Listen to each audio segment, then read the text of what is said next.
Très chers amis de la Diossi Gang, d'ici et d'ailleurs, de Facebook et de partout dans le monde, bonjour. Guy Anticonformiste se réveille une fois de plus à la charge.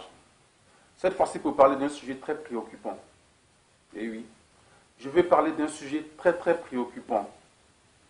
Parce que je me rappelle bien qu'en 2002, quand certains ont pris les armes, ils ont dit qu'ils venaient pour rétablir la démocratie parce qu'il y avait un déficit démocratique en Côte d'Ivoire.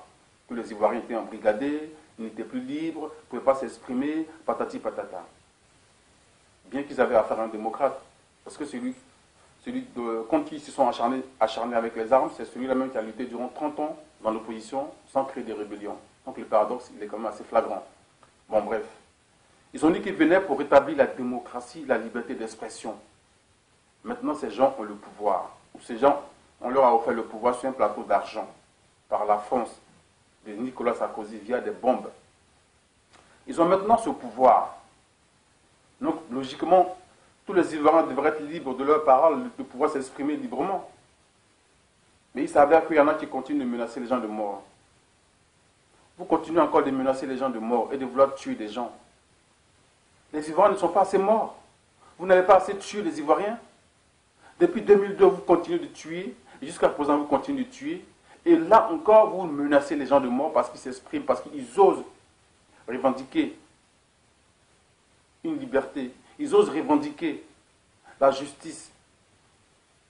C'est grave. Et quand je pense que la plupart de ceux qui menacent, ce sont eux-là même qui passent tout leur temps dans les mosquées et dans les églises. Tous les dimanches, ils vont à l'église pour prier. Et quand ils ressortent, ils menacent leurs semblables de mort. Tous les vendredis, ils vont à la mosquée pour prier. Et quand ils ressortent, ils vont tuer ou ils vont menacer leurs semblables de mort. Mais vous n'avez pas honte. À qui vous mentez? C'est à Dieu que vous mentez. C'est à Dieu que vous êtes en train de mentir. Parce que quand on est un enfant de Dieu, on ne menace pas son prochain. Quand on est un enfant de Dieu, on n'enlève pas la vie à autrui. Quand on est un enfant de Dieu, on respecte la justice. C'est vous qui vous levez tous les jours, je le répète encore une fois de plus, tous les dimanches pour aller à l'église pour prier, soi-disant, nous sommes des chrétiens, je suis un chrétien.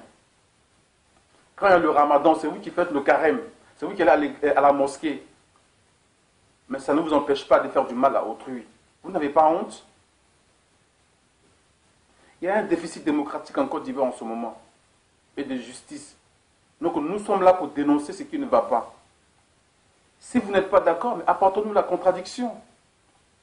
Dites-nous par A plus B dans un débat démocratique que ce que vous dites n'est pas vrai, c'est comme ci, c'est comme ça, et puis on avance. Mais 1, 2, 3, on va vous tuer. 1, 2, 3, on va vous tuer. Mais vous avez quel problème? Vous avez le monopole de la vie et de la mort. Est-ce que vous avez le monopole de la vie et de la mort sur autrui? Non, vous n'êtes pas Dieu. Seul Dieu a le monopole de la vie et de la mort. Donc seul Dieu peut nous mettre au monde et Dieu peut nous enlever la vie. Vous n'êtes pas Dieu. Donc arrêtez de vous substituer à Dieu. Arrêtez cela. Car c'est un grave péché de vouloir tuer son prochain, de tuer son prochain et de menacer son prochain de mort pour ses opinions. Je dis bien pour ses opinions. Nous, certains disent qu'on attise la haine, mais la Diossi Gang est juste là pour dénoncer ce qui ne va pas. C'est vrai qu'il y a des propos qui peuvent choquer, qui peuvent s'apparenter à des injures, mais ça dépend aussi de nos adversaires. Parce que moi, personnellement, je n'insulte pas, mais on n'a pas tous les mêmes émotions. Si vous insultez un tel, il se sent vexé, il se sent dans son dernier retranchement, ben, il ne peut que faire la même chose. Ou si vous balancez des injures. Juste pour faire comprendre que c'est réciproque. Donc arrêtons les injures de part et d'autre. Discutons comme des hommes intelligents pour pouvoir avancer dans le débat. Et arrêtez vos menaces de mort. Je m'attarde sur cette menace de mort. Cette vidéo, elle est spécialement faite pour ceux qui passent leur temps à menacer les gens de mort. Surtout aussi en Occident. En Côte d'Ivoire, vous avez assez tué nos parents. Ils sont assez morts à Dieukwe et autres, on n'en parle même pas. Les Ivoiriens continuent de mourir. Ils continuent d'être embrigadés dans des prisons. Il y en a qui ont des pieds pourris à la maca, dont on ne s'occupe même pas. Dont la communauté internationale n'en a rien à foutre. Cette soi-disant communauté qui allait installer soi-disant la démocratie en Côte d'Ivoire. Elle n'en a rien à foutre, les Ivoiriens se meurent, elle ne dit rien, la France se tait parce qu'elle pille la Côte d'Ivoire. Vous n'allez pas nous tuer et venir encore nous menacer ici en Occident? Donc, je veux m'adresser à ceux qui menacent Johnny Pacheco de mort.